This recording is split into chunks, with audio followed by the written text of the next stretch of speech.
सितारों में इतनी हिम्मत नहीं कि वे हमारी किस्मत का फैसला करें, बल्कि हमारी किस्मत हमारे हाथों में है।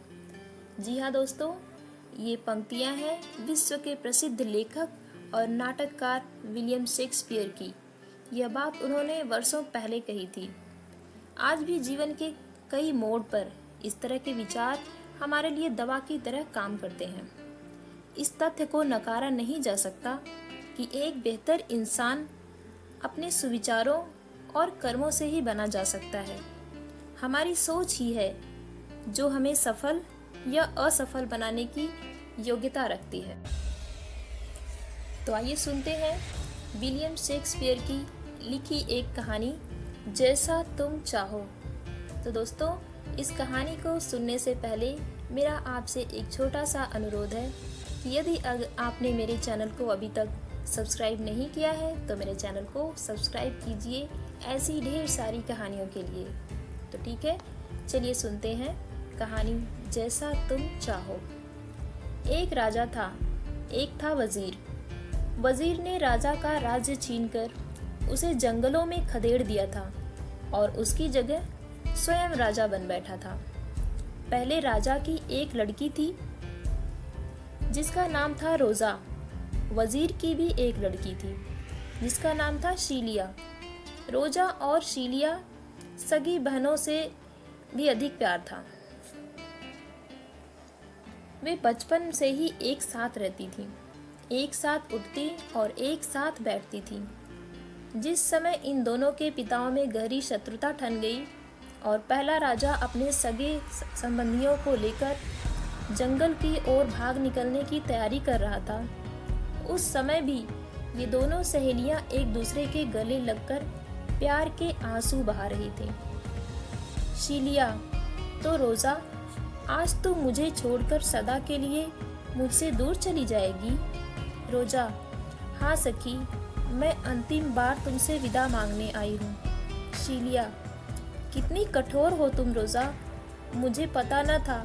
बचपन का वह स्नेह, प्यार की वे बातें और गुड्डे गुड़ियों के ब्याह, क्या यह सब झूठे थे?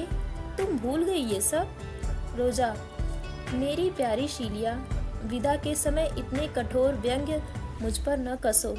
तुम्हारा वियोग ही क्या मेरे लिए कम दुखदाई है, जो तुम ऐसे वचन कहकर मेरी आत्मा को दुखा रही हो? भला तुम जैसी सखी को छोड़कर जाने को किसका जी करता है, किंतु जाऊं नहीं तो क्या करूं? शीलिया, तुम सदा मेरे साथ रहो, मैं तुम्हें अपने प्राणों में छिपा कर रखूंगी, जहां कोई तुम्हें देख भी न सके। रोजा ने शीलिया का एक चुंबन लेते हुए कहा, इस जुदाई के समय शीलिया, सचमुच तुम कितनी प्यारी लग रही हो। जी तो यही चाहता है कि तुम्हारे गले लिपटकर जीवन भर आंसू बहाती रहूं, तुम्हें छोड़कर न जाऊं, किंतु किस्मत का लिखा कौन मिटा सकता है। अब तो मुझे जाना ही होगा। विदाई का नाम सुनकर शीलिया की आंखों में आंसू भर आए और उसने भर्राए हुए कंठ से केवल इतना कहा, रोजा, मैं तुम्हें नहीं जाने दूंगी। और सचमुच शीलिया ने उसे जाने भी न दिया। राजा भी दोनों सखियों के स्नेह को भली भांति जानता था, इसलिए उसने भी रोजा को साथ ले जाने की हट न की और अपने सगे संबंधियों को लेकर जंगल की ओर चला गया। दोनों सखियां इस प्रेम से रहने लगी जैसे कि उनके पिताओं में शत्रुता की कोई घटना ही न हो। एक दिन राजधानी में अधकचरी उम्र का एक बांका नौजवान आया और उसने दरबार के नामी पहलवानों को दंगल के लिए अखाड़े में ललकारा। उसकी बड़ी बड़ी आंखें, भोला भाला चेहरा और कमल से कोमल शरीर को देखकर किसी को यह गुमान भी न होता था कि उसने कभी तलवार की मूठ भी पकड़कर देखी होगी। फिर भी वह खूंखार पहलवानों के सामने मुस्कुराता हुआ खड़ा था। 2 क्षण बाद ही उन निर्दयी पहलवानों की तलवारों तले उसकी क्या गति होगी, इसकी कल्पना करके ही सब लोग मन ही मन युवक की जवानी पर तरस खा रहे थे। रोजा के जी में रह रहकर यह ख्याल आने लगा कि वह लपक कर युवक के हाथ से तलवार छीन ले और उसे कहे कि उसका यह यौवन कौड़ियों के मोल लुटाने के लिए नहीं, वह अब भी दंगल खेलने से बाज आ जाए। किंतु लोक लाज के कारण वह ऐसा न कर सकी। उसने पास बैठी शीलिया के कान में कहा, शीलिया, भगवान के लिए इसे मना करो, यह दंगल न खेले। उसे हाथ में तलवार पकड़े देखकर न जाने मेरा दिल क्यों घबराने लगा है। शीलिया समझ गई कि उसकी भोली रोजा अनजाने ही उस परदेशी को अपना हृदय दे बैठी है। सखी के निमित्त अब तो उस युवक के प्राण बचाने ही होंगे। यह सोचकर शीलिया ने बड़ी सहानुभूति के साथ युवक की मर्दानगी की प्रशंसा की और उससे अनुरोध किया कि वह दंगल देखने का हठ छोड़ दे। इसके उत्तर में युवक ने एक गहरी सांस भरकर कहा, राजकुमारी, इन प्राणों से मोह करके मैं क्या करूँगा। इस दुनिया में अब न कोई मेरा अपना है न पराया, फिर मैं इस दुनिया में किसके लिए जीवित रहूं। रोजा के हृदय ने कहा, मेरे लिए, किंतु उसके हृदय की यह आवाज़ उसके कानों तक न पहुंच सकी। उधर दंगल की तैयारियां शुरू हो चुकी थी। म्यानों से तलवारें निकलकर आकाश में चमकने लगी थी। उनकी खनखनाहट से सारा अखाड़ा गूंज उठा था। युवक की छोटी सी सफलता पर रोजा का हृदय खुशी से नाच उठता और विरोधियों की तनिक सी कामयाबी पर वह सिकुड़ जाता। सहसा अखाड़े में एक बिजली सी चमकी और युवक की तलवार ने लपक कर विरोधी के 2 टुकड़े कर दिए। उसके कोमल हाथों की यह करामात देखकर देखने वाले दंग रह गए और वे युवक की जय जयकार के नारे लगाने लगे। स्वयं मंत्री ने युवक की पीठ थपथपाकर पूछा, वीर, तुम कौन हो और कहाँ के रहने वाले हो? वह कौन भाग्यशाली पिता है जिसने तुम्हारे जैसे वीर को जन्म दिया है? सच पूछो तो रोजा के मन की बात मंत्री ने पूछ डाली। युवक की विजय से सारी जनता में यदि सबसे अधिक कोई प्रसन्न था तो वह थी रोजा। युवक का परिचय जानने के लिए उसका हृदय व्याकुल हो रहा था, इसलिए वह युवक के एक एक शब्द को बड़े ध्यान से सुनने लगी। युवक कह रहा था, महाराज, मेरा नाम ऑरलैंडो है और मेरे पिता रोलैंड किसी समय इसी राज्य के प्रतिष्ठित दरबारी थे। मंत्री चौंक कर, क्या वही रोलैंड जो पहले राजा का घनिष्ठ मित्र था? युवक ऑरलैंडो सिर हिलाकर, हाँ महाराज। इस एक हाँ को सुनकर मंत्री के हृदय पर मानो एक साथ सैकड़ों बिजलियां टूट पड़ी हों। उसने युवक को घूरते हुए कहा, बस ऑरलैंडो, इससे अधिक तुम्हारा परिचय पाने की मुझे आवश्यकता नहीं। अपने शत्रु के पुत्र को एक क्षण भी मैं जीता नहीं देख सकता, किंतु तुम्हारी वीरता और जवानी पर तरस खाकर मैं तुम्हें आज्ञा देता हूँ कि तुम इसी क्षण मेरे राज्य की सीमा से बाहर हो जाओ। युवक की वीरता को देखकर रोजा जितनी प्रसन्न हुई थी, मंत्री के क्रोध को देखकर उतनी ही दुखी हुई। यह जानकर कि यह युवक उसी के पिता के एक गहरे मित्र और पुराने दरबारी का पुत्र है, रोजा के हृदय को बड़ा सहारा मिला कि हजारों बातें कहना और उससे हजारों बातें पूछना चाहती थी, किंतु जिस मंत्री ने रोजा से उसके पिता को छीना था, अब उसी ने उस युवक को भी उससे छीन लिया। सखी की इस निराशा ने शीलिया को भी उदास बना दिया था। वह उसी समय उस युवक को क्षमा दान देने की प्रार्थना करने अपने पिता के पास गई, तो मंत्री ने एक ऐसी बात उसे कह दी जिसे सुनने के लिए शीलिया कभी तैयार न थी। मंत्री ने कहा, बेटी, मैंने केवल तुम्हारी हठ के कारण अपने दुश्मन की बेटी को भी अब तक अपने राजमहल में रहने दिया, किंतु अब वह एक क्षण भी यहाँ न रहने पाएगी। उसे कह दो कि आज सांझ को सूरज डूबने से पहले पहले मेरे राज्य की सीमा से बाहर हो जाए। शीलिया धीमे स्वर में, और यदि मैं ही उसे न जाने दूं तो?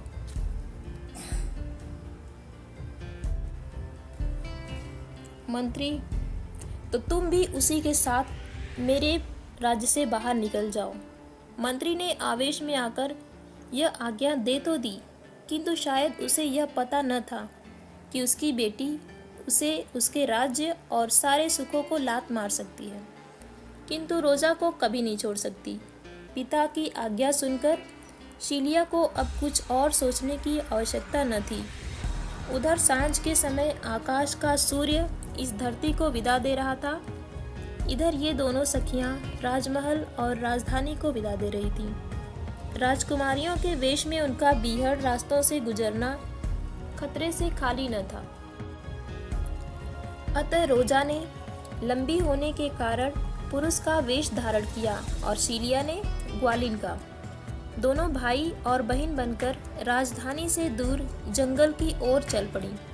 रोजा ने अपना नाम गैनीमीड और शीलिया ने एलिना रखा, जिन्होंने कभी महलों से बाहर पांव तक रखकर नहीं देखा था। वही राजकुमारियां आज दर दर की खाक छानती हुई, भूख प्यास के दुखों को झेलती हुई जंगल की ओर बढ़ने लगीं। न उन्हें पता था कि वे कहाँ से आ रही हैं और न उन्हें पता था कि वे किधर जाना चाहती हैं। उन्होंने केवल इतना सुन रखा था कि पहले वाले राजा अर्थात रोजा के पिता आर्डन नामक जंगल में किसी जगह अपने संगी साथियों के साथ रहते हैं और शिकारियों का सा जीवन बिताते हैं, किंतु जंगल का वह कोना कहाँ है, इसका उन्हें कुछ पता न था।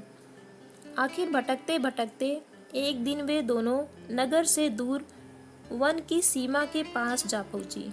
वहां उन्होंने क्या देखा कि एक गडरिया जंगल में भेड़ें चराकर सांझ के समय घर की ओर लौट रहा है।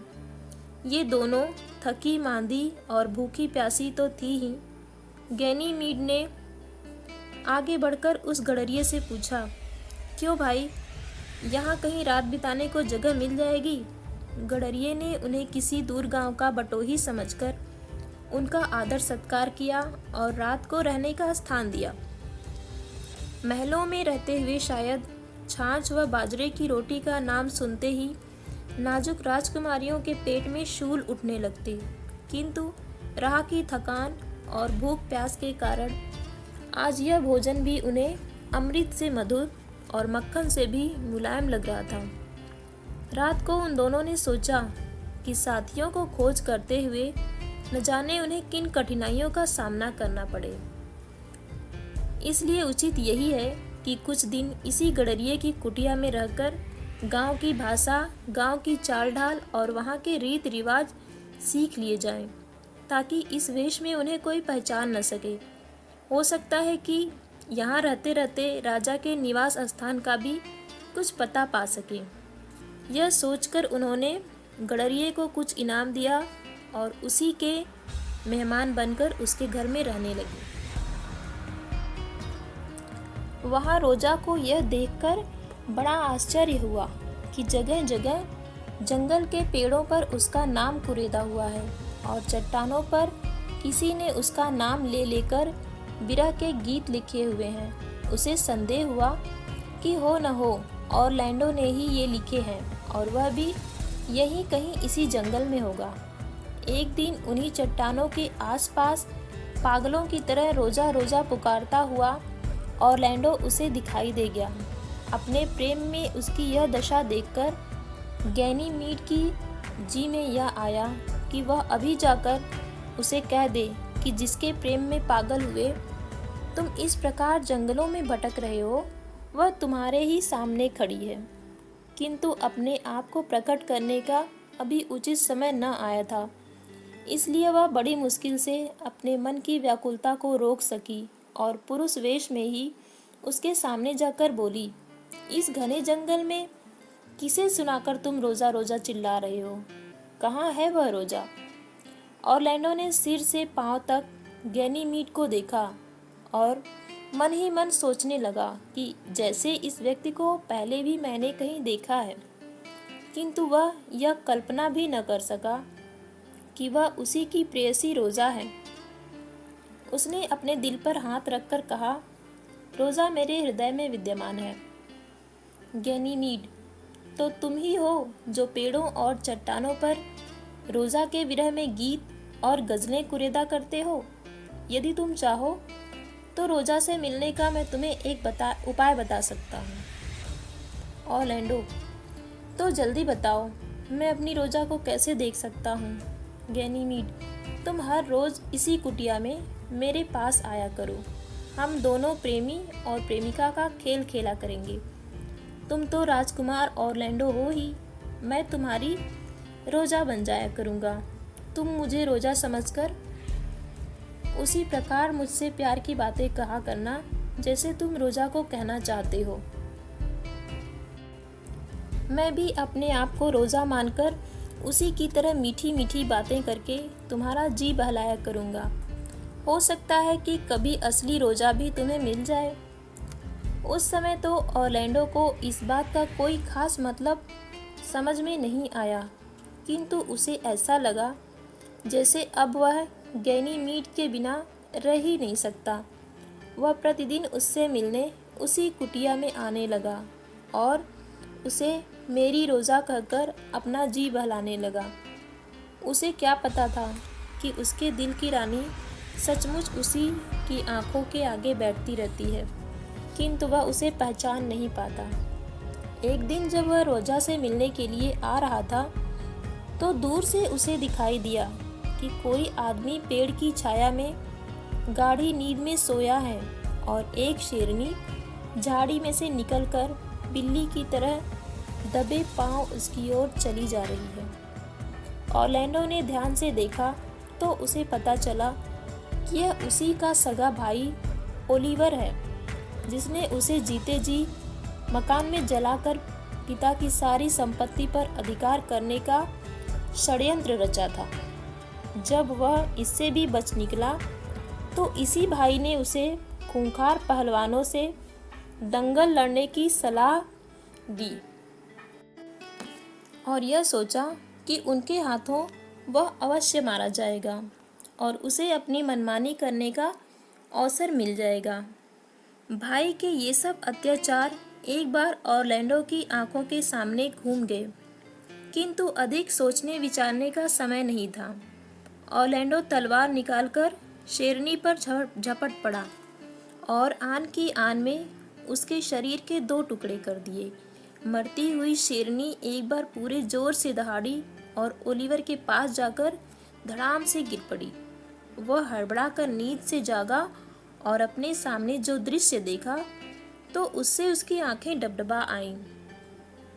वह अपने अपराध के लिए क्षमा मांगने लगा। ऑरलैंडो के चरणों में गिर पड़ा। ऑरलैंडो का शरीर काफ़ी घायल हो चुका था, इसलिए अब वह गैनीमीड से मिलने के लिए उसकी कुटिया तक नहीं जा सका। उसने अपने भाई ओलिवर के हाथ संदेश भेजकर गैनीमीड को अपने पास बुला भेजा। उस समय गैनीमीड और एलिना ऑरलैंडो की प्रतीक्षा में बैठे थे। एलिना के रूप सौंदर्य को देखकर ओलिवर उस पर मोहित हो गया और बदले में एलिना भी आंखों में भी उससे प्रेम कर बैठी। गैनीमीड को साथ लेकर वह शीघ्र ही ऑरलैंडो के पास पहुंचा और उसे एलिना से अपने प्रेम की सारी घटना कह सुनाई। यह सुनकर ऑरलैंडो बड़ा खुश हुआ और कहने लगा, क्या ही अच्छा होता यदि किसी दिन मेरी रोजा भी इसी प्रकार मुझे अचानक मिल जाती। अब गैनीमीड से चुप न रहा गया।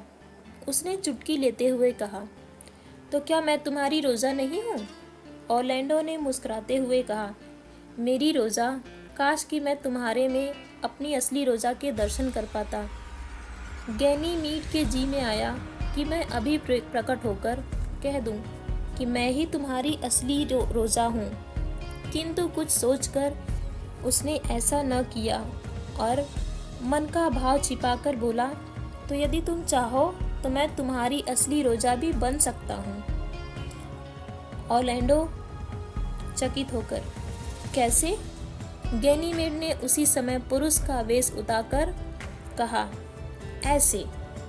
इस प्रकार अचानक ही अपनी रोजा को सामने खड़ा देखकर पहले तो ऑरलैंडो को विश्वास न आया कि वह सत्य देख रहा है या स्वप्न। उधर ओलिवर के मुंह से सीलिया ने जब सुना कि महाराज का ठिकाना भी यहाँ से कुछ ही दूरी पर है, तो वह उसके साथ शीघ्रता से गई और महाराज को लेकर उस स्थान पर पहुंची जहाँ रोजा और ऑरलैंडो खड़े थे। महाराज की दाढ़ी बढ़ आई थी और उन्होंने सिर पर लंबे लंबे बाल रखे थे। इस रूप में भी रोजा ने उन्हें पहचान लिया और उनकी गर्दन से लिपट गई। फिर रोजा ने ऑरलैंडो, महाराज और उनके साथियों के सामने शुरू से लेकर अंत तक अपनी राम कहानी सुनाई और ऑरलैंडो की ओर संकेत करके कहा, पिताजी, ये आपके मित्र और पुराने दरबारी रोलैंड के वीर पुत्र हैं। और अब सीलिया ने पूरी बात करते हुए कहा, और अब आपके पुत्र बनना चाहते हैं। जब राजा ने यह सुना कि वह युवक उसी के पुराने मित्र रोलैंड का पुत्र है, तो उसे देखकर वह बहुत प्रसन्न हुआ और रोजा का हाथ पकड़कर उसके हाथ में देते हुए बोला, बेटी, आज की यह बेला कितनी धन्य है कि न केवल मैं अपनी बिछड़ी बेटी को अपने सामने बैठी देख रहा हूँ, अपितु उसे एक योग्य वर के हाथ सौंप रहा हूँ। उसी सांझ को प्रकृति के उस सुंदर आंगन में रोजा का ऑरलैंडो के साथ और सीलिया का ओलिवर के साथ विवाह संपन्न हुआ। अभी नए वर वधू एक दूसरे के प्रति अमिट प्यार की शपथ उठा ही रहे थे कि राजधानी से एक दूत आया और राजा को प्रणाम करके उसने उसके हाथ में एक पत्र दे दिया। पत्र में लिखा था, मेरे वीर शिरोमणि धर्म स्वरूप महाराजा धीराज, आपको यह जानकर प्रसन्नता होगी कि जिस मोह में आकर मैंने आपसे और आप देवतुल्य महाराज को प्रजा से बिछो दिया था, वह मोह अब मेरे दिल से दूर हो गया है। मैं एक दिन आप ही की हत्या करने के उद्देश्य से आर्डन के जंगलों में जा रहा था कि रास्ते में एक साधु से मेरी भेंट हो गई। उस साधु के दर्शन मात्र से मेरा हृदय बदल गया और उसके ज्ञान भरे उपदेशों ने मेरी आंखें खोल दी। महाराज, अब न मुझे राज्य चाहिए और न महल। मैं अपने पाप का प्रायश्चित करने के लिए अपना शेष जीवन उसी साधु के चरणों में बिता देना चाहता हूँ। किंतु ऐसा करने से पहले मैं चाहता हूँ कि एक बार आपके चरणों पर गिरकर आपसे अपने अपराध के लिए क्षमा मांग सकूं और राज्य की प्रजा को उनका सच्चा राजा दिला सकूं। संक्षेप में आपसे यही प्रार्थना है कि पत्र पढ़ते ही आप शीघ्र राजधानी लौटने की कृपा करें। आपका क्षमा प्रार्थी वजीर। इस समाचार ने विवाह के शुभ अवसर को और भी सुखमय बना दिया। सचमुच यह घड़ी कितनी सौभाग्यशालिनी थी, जिसमें बिछुड़े पिता पुत्रियों से, बिछुड़े प्रेमी प्रेमिकाओं से और बिछुड़े मित्र मित्रों से मिले। तो दोस्तों, इतनी सी थी ये कहानी। और अगर आपको ये कहानी पसंद आई हो तो कमेंट करके ज़रूर बताइए कि आपको ये कहानी कैसी लगी।